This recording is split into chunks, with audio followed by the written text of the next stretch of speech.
여러분 여기 계신 분 중에 유신선포 기억나십니까? 기억나시는 분 안 계시겠죠? 별로. 그게 72년이니까 72년 이후에 나신 분들이 대부분 아닌가 모르겠는데, 그러니까 이게 실감이 이렇게 되면 이제 저하고 여기 들으시는 분들 사이에 이 체험의 차이가 생깁니다. 그러니까 제가 설명을 아무리 해도 그 순간을 잘 이해하지 못하실 것 같아요. 1972년 10월 17일 저는 2년차 기자하던 갑자기 비상계엄령 선포를 하고 국회를 다 해산해버리고 헌법을 중단시키고 하더라고요. 아니 평화 시기에 무슨 비상계엄령이냐 했더니 박정희 대통령이 나와서 지금까지 우리가 운영했던 이런 체제로는 위기를 극복할 수가 없다. 그러니까 아주 효율적인 체제를 만들겠다 해가지고 만든 게 유신체제입니다. 그 유신체제 하에서 무슨 대통령 직선제가 없어져버리죠. 그리고 언론에 대해서 상당한 또 통제도 가합니다. 유신헌법을 만들었어요. 그래서 박정희는 쿠데타를 2번 한 사람입니다. 1961년 5.16 쿠데타, 그리고 1972년 10월 17일의 이 유신 선포는 이게 친위 쿠데타입니다. 친위 쿠데타라는 개념은 이런 겁니다. 권력을 잡은 사람이 자신의 권력을 더 강화하기 위해서 정적을 제거하든지 아니면 침묵시키는 게 그걸 친위 쿠데타라고 그래요. 지난 12월 3일 윤석열 대통령의 실패한 비상계엄도 그 일종의 친위 쿠데타입니다. 그 친위 쿠데타라는 증거가 뭐냐면 국회를 무력화시키고 여당 대표를 체포 명단에 올려놓은 게 이게 바로 친위 쿠데타입니다. 그런데 박정희 대통령의 이 유신체제는 물론 헌법도 다 바꿔버렸습니다. 유신헌법이 나온 거죠. 그리고 돌아가실 때까지 딱 7년이지, 7년. 요 7년 동안은 이제 평가가 2가지입니다. 하나는 7년 동안에 정치를 억압했다. 독재다. 뭐 맞죠. 그 독재라고 해도 뭐 할 말이 없습니다. 그러나 독재 중에서는 좀 느슨한 독재지. 왜냐면 그 기간에도 언론은 정부를 비판할 수 있었고 또 선거는 또 이루어졌고 하니까 독재도 여러 종류가 있습니다. 북한식 독재도 있고 박정희식 독재도 있는데 아주 좀 온건한 독재였지. 또 사람 죽인 것은 또 없고 어쨌든 뭐 친위 쿠데타에 의한 군의주의 정부가 들어섰는데 요 7년이 중요한 겁니다. 요 7년이 왜 그렇게 할 수밖에 없었느냐. 박정희의 설명은 우리가 선진국 가는 버스를 막차를 타야 된다. 이 시기 놓치면 안 된다. 그러니까 국력을 조직화하고 능률을 극대화하려면은 언론 자유나 비판의 자유를 잠시 좀 보류할 수밖에 없다. 이렇게 이야기했습니다. 그걸 듣고 그 말이 맞다라고 생각한 사람은 소수였을 것이고, 그래도 내가 불편하니까 견딜 수 없다는 사람이 더 많았지 않을까 하는 생각이 드는데요. 저는 그 기간에 부산에서 이제 사회부 기자를 했는데, 그때는 저 입장은 그전에는 상당히 박정희, 김종필, 공화당을 좋아했는데, 제가 사회부 기자 할 때는 구체적으로 저한테 여러 가지 권력의 제약이 가해오니까 그때는 박정희 대통령을 싫어했습니다. 또 기자라는 게 잘 되는 것보다는 문제가 많은 걸 이제 찾아다니는 짓을 하지 않습니까? 어떻게 보면은 반정부적인 기자로 바뀌어가지고 이 정부가 잘못하는 거, 또 행정기관에서 잘못하는 거, 그거 찾아다니면서 열심히 기사를 썼던 7년이었어요. 그러다가 아까 잠시 이야기가 나왔지만 1976년 1월 15일 박정희 대통령이 연두기자회견을 하는데 놀라운 발표를 하는 거예요. 포항에서 양질의 석유가 나왔습니다. 여러분 요새도 뭐 산유국의 꿈 하면은 가슴이 뛰는데 1970년대에 4차 중동전쟁으로 인한 이 석유 파동을 겪은 기름 한 방울 안 나는 한국에서 기름이 나왔다는 것 이상의 큰 뉴스가 있겠습니까? 그래가지고 온 나라가 산유국의 꿈에 부풀었어요. 주식도 막 오르고. 그런데 저는 부산에서 기자생활 하면서 외국 회사들이 부산에 기지를 두고 이 해저 석유 탐사하는 걸 제가 취재를 해가지고 석유 개발에 대해서 꽤 전문적인 지식이 있는 기자였습니다. 그래서 박정희 대통령의 그 발표를 보고 제가 취재를 했습니다. 이게 과연 맞나? 이게 양질의 석유가 나온 게 맞느냐? 그때 또 언론은 거기다가 플러스 알파를 해가지고 뭐 대유전이 있는 것처럼 보도를 하고 했어요. 제가 포항에서 가서 취재를 해보니까 제가 가지고 있는 판단으로는 이거 경제성이 없다. 석유가 조금 있을지 모르죠. 땅을 뭐 깊게 파면 다 석유는 조금씩 나옵니다만 그게 많이 모여 있어야 경제성이 있는 거거든요. 해보니까 이거는 경제성이 없다는 판단을 하게 되었습니다. 뭐 판단하면 됐지 뭐 가만히 있으면 되지. 또 그때는 정보부에서 위장회사를 만들어서 시초를 하니까 정보부에서 언론사에 포항석유에 대해서는 앞으로 일체 보도하지 말라는 지침이 내려와 있었어요. 저는 기자니까 뭘 알면은 자꾸 쓰고 싶어집니다. 그래서 이거는 나 혼자만 알기에는 너무 억울하다. 그래서 제가 논문을 썼어요. 가리방을 끌고 가지고 논문을 썼는데 논문을 한 200부를 만들어 가지고 언론사, 연구소, 정부기관에 보냈습니다. 이거 내가 알아보니까 경제성이 없다고. 그런데 산케이신문 서울지국에서 그걸 가지고 기사를 썼어요. 일본 신문에 포항석유 경제성이 없다고 났습니다. 그러니까 이 정보부에서는 얼마나 화가 나겠습니까? 그래서 제가 불려가서 조사받고 제가 신문사에서 쫓겨나왔어요. 그와 같은 똑같은 일이 작년에 벌어졌다 이겁니다.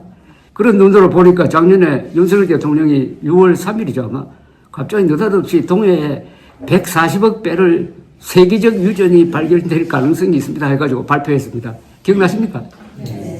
딱 그 순간에 아이고 이 사람도 또 속았구나. 속아도 이번엔 크게 속았구나.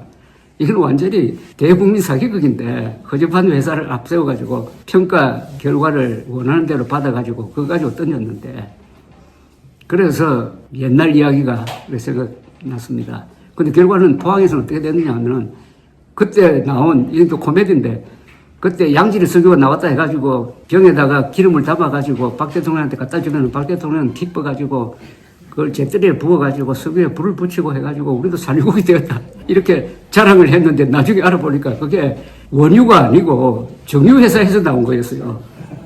정유회사에서 나온 기름이 어떤 경로를 통해서 땅 밑으로 들어갔는데 그걸 시추하다 보니까 그걸 건드린 거예요. 그래서 딱 나온 걸 분석을 해보니까 정유회사에서 맡겨서 분석을 하니까 이거 크루드 오일이 아니고 리파이언드 오일, 정유입니다라는 보고서가 올라온 거예요. 고의로 속인 건 아닐 겁니다 아마. 박 대통령도 참 허탈하면서 그래도 몇 구멍 더 뚫어보라 했지만 뚫어보니까 뭐가 나옵니까? 그걸 끝냈어요. 근데 이번에는 보니까 그 심해니까 한 구멍을 뚫었습니다. 윤석열 대통령이 그렇게 장비비 발표를 하니까 그 한 구멍 뚫는데 1,000억이 날아갔습니다. 1,000억. 아마 더 이상 뚫지는 못할 거예요. 더 이상. 저거 언론이나 야당에서 견제 안 했으면 한 10구멍 뚫었을 것 같아요. 그럼 1조 날아가는 것 아닙니까?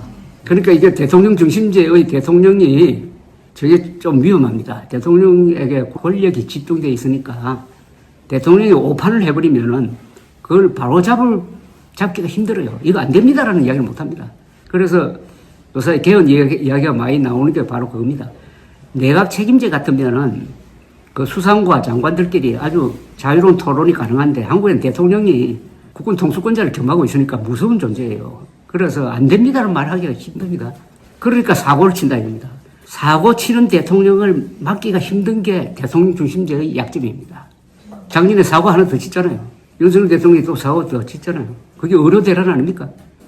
한국에는 의사가 부족하다 해가지고 한꺼번에 1년에 의과대학 신입생을 2,000명 더 늘린다는 발표를 했다가 의료계에서 반발하는 바람에 지난 1년 동안 엉망진창이 되고 돈은 돈대로 쓰고 응급 환자, 중환자 제대로 치료하지 못해가지고 죽은 초과 사망자라고 그러는데 초과 사망자가 아마 수천 명이 될 겁니다. 이런 거. 그래서 이번 기회에 우리도 이제 대통령 중심제에 대한 새로운 고찰을 한번 해볼 시절입니다. 이야기가 옆으로 좀 나갔는데 어쨌든 다시 돌아오면은 중화공업 건설을 위한 유신체제.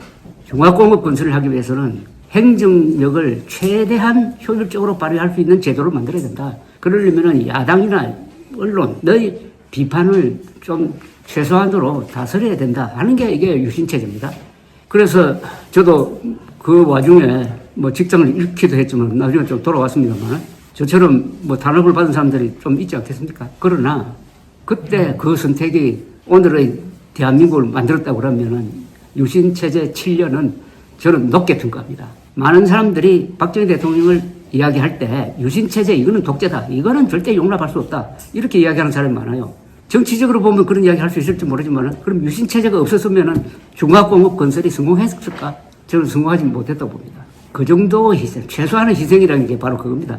최소한의 희생 대신에 우리가 얻은 게 최대의 업적이죠. 최대의 업적 아닙니까? 지금 우리의 자동차 산업, 우리의 반도체, 우리의 제철, 우리의 석유화 우리의 기경은 이거 빼면은 뭐가 있습니까? 마침 1972년에서 79년 사이 이때는 다른 나라에서는 석유 파동에 걸려가지고 대규모 투자를 안 했습니다. 거의 우리나라만 중화공업 투자를 하니까 최신 설비를 가장 싸게 사들이고 그때만 해도 공장을 짓는데 땅값이 그렇게 높지 않을 때고 또 주민들의 저항도 없을 때 아닙니까? 그러니까 공장을 가장 싸게 지은 거예요. 최신 설비를. 그래서 처음부터 우리나라 중화공업 건설은 경쟁력을 갖고 얼마나 큰 걸 지었습니까? 규모의 경제도 있고 해가지고 성공할 수가 있었습니다. 그러나 그 성공은 희생을 요구하는 거죠. 거기서 일어난 여러 가지 부작용으로 해서 79년 10월 26일의 박정희 대통령 시해 사건이 일어난 거죠. 저는 1979년 10월 11일에 대해서 거의 그날 있었던 일을 거의 분단위로 추적한 책을 낸 바가 있습니다. 그날 있었던 일. 우리나라 역사에서 1979년 10월 26일은 우리나라 역사의 30년을 결정을 했어요. 하루가 30년을 결정을 했습니다. 첫째, 박정희 대통령 18년을 끝냈습니다. 김재규의 총성이.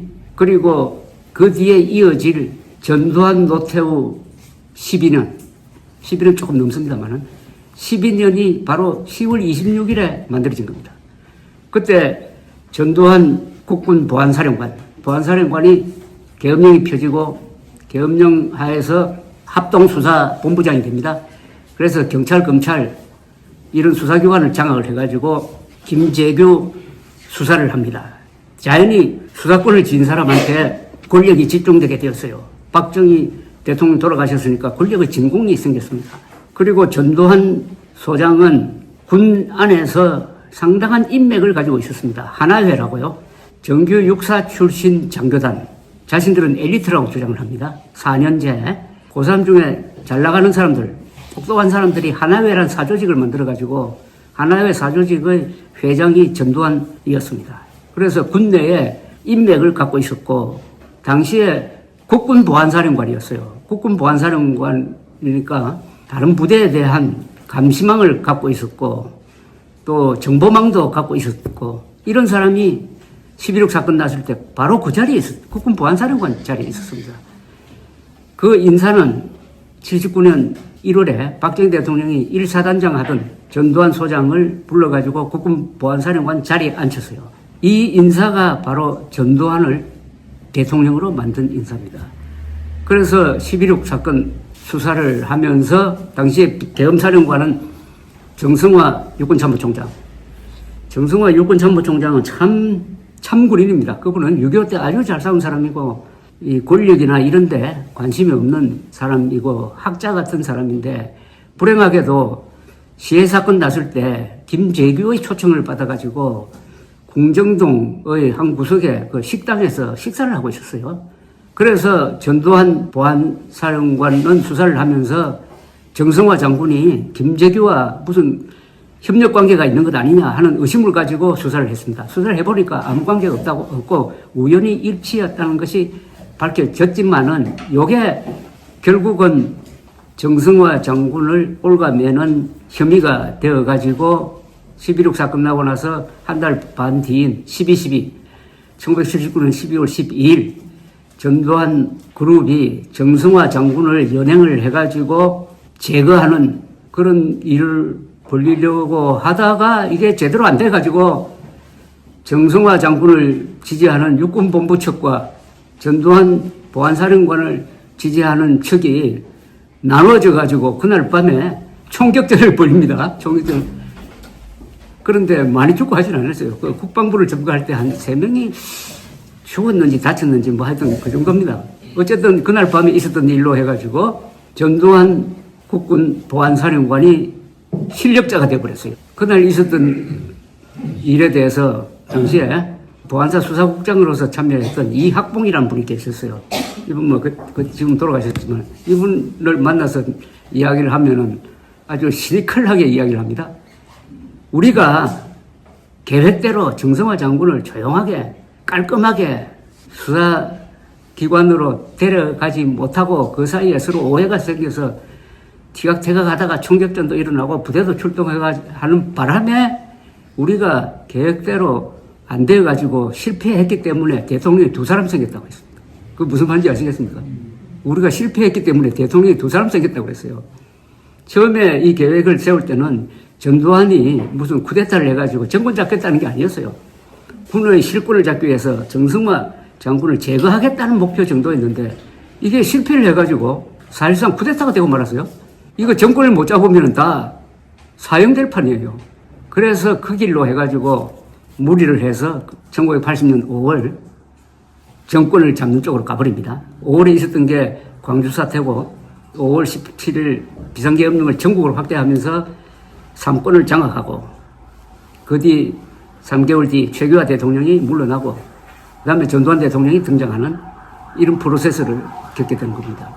그래서 그날 계획이 실패해가지고 피를 흘렸기 때문에 이를 주도한 전두환, 노태우 두 사람이 권력을 잡을 수밖에 없었고 살기 위해서 권력을 안 잡으면은 평장의 이슬로 사라질 판인데 살기 위해서 권력을 잡았다 이겁니다. 그래서 제5공화국이 등장하고 전두환 치하에서 1987년에 6.29 선언을 거쳐가지고 직선제를 받아들이면서 제6공화국 헌법이 만들어지고 우리는 지금 제6공화국 헌법 체제에서 살고 있습니다. 뭐 이런 이야기입니다. 박정희 대통령이 돌아가신 걸 계기로 해가지고 전후 30년의 역사가 1979년 10월 26일 총성에 의해서 결정되니까 한국 현대사에서 가장 중요하고 드라마틱한 사건인데 저는 이제 그것만 취재한 게 아니라 그 전에 제가 부산에서 기자 생활을 했는데 1979년 10월 16일 부마 사태가 일어났습니다. 부마 사태가 일어난 배경은 또 뭐 여러 가지 좀 복잡하지만은 부산에서는 그 김영삼 야당 대표를 제명하는 데 대한 격분 이게 가장 컸어요. 이게 또 상당히 밀란 형식으로 빌려가지고 시민들이 막 가세하고 이렇게 되는 걸 김재규 정보부장이 부산에 내려와서 보고 야 민심이 떠났다. 미국도 박정희 정권을 싫어한다. 이런 계산을 하고 있는 차에 10월 26일 그 만찬 자리에서 차지철 경호실장이 김재규한테 아주 험한 소리를 하고 하니까 그 순간 총을 뽑아가지고 맞은편에 있던 차지철을 쏘고 박정희를 쏘고 그 다음에 총알이 딱 막히니까 바깥으로 뛰쳐나가서 또 총을 하나 더 가지고 와가지고 두 번째로 박정희 머리를 쏘아가지고 병원으로 옮기던 중 돌아가시게 한 이 사건입니다. 요게 박정희와 기자 조갑재와의 관계 속에서 이런 이야기가 펼쳐지는데 그래서 저는 부마 사태도 취재해서 부마 사태에 대한 기록을 남겨서 또 책을 한 권 썼습니다. 11.6도 썼어요. 12.12 사건에 대해서도 제가 정승화 장군을 만나고 해서 제가 책을 하나 썼습니다. 그 다음에 광주 사태 때 저는 또 광주에 취재하러 갔습니다. 취재하러 갔는데 제가 그때는 뭐 경상도 기자는 오면 맞아 죽는다고 뭐 하던데 가보니까 뭐 그렇지는 않더라고요. 거기서 취재하고 돌아와서 또 신문사에서 잘리고 그래서 저희 운명이 달라지는데 그래서 이 중요한 사건 부마 사태, 11.6, 12.12 광주 사태에 대해서는 각각 제가 책을 한 권씩 썼습니다. 이 기간이 우리 한국 현대사에서 가장 중요한 사건이고 이것은 박정희라는 18년 동안 이어지던 권력이 무너지니까 어떤 건물이 무너지면 그 막 충격으로 그 옆에 건물도 무너지고 여러 가지 하던 그런 여진 속에서 일어난 역사적 사건이고 그 사건이 만들어낸 역사 속에서 오늘 우리가 여기 살고 있고 또 아시다시피 오늘 4월 4일 또 한 번의 한국 현대사의 중요한 사건이 지금 기다리고 있습니다. 윤석열 대통령 탄핵 심판 선고가 어느 쪽으로 날 거냐? 인용 쪽으로 날 거냐? 인용은 파면입니다. 아니면 기각은 복직입니다. 어느 쪽으로 날 거냐에 의해서 한국 역사가 또 한 번 진로가 왔다 갔다 할 거예요. 뭐 지금 대충 추측으로는 만장일치 8대 0으로 인용 파면 결정이 나올 것이다. 그러면은 조기 선거 60일 안에 조기 선거를 해야 됩니다. 저는 이게 문제 해결 방식에서 제일 그래도 평화적인 합헌적인 방법이라고 생각하고 특히 선거가 중요합니다.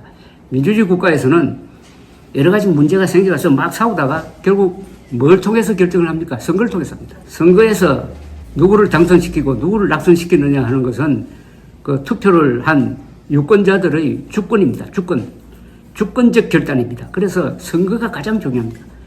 그래서 조기 선거가 이루어진다면은 아마 조기 선거를 통해서 오늘 한국 사회를 갈등으로 몰아넣고 있는 이런 게 상당 부분 해결될 것이다. 이렇게 지금 기대합니다. 그렇게 할 만큼 한국의 민주주의는 그래도 뿌리가 있다. 그 민주주의를 가능하게 하는 것은 경제거든요. 민주주의라는 것은 나무에 비교한다면은 그 나무를 심어가지고 그 나무를 키울 수 있는 토양이 있어야 될 것 아닙니까? 이 토양은 경제입니다. 그리고 우리 경제력은 민주주의를 지탱할 수 있는 충분한 힘을 갖고 있다. 이렇게 보입니다. 그 통계를 보니까 1인당 국민소득이 9,000달러가 넘은 수십 개 나라 중에서 한 나라도 쿠데타에 성공한 나라가 없답니다. 부자 나라에서는 쿠데타는 반드시 실패한다는 법칙이 있어요.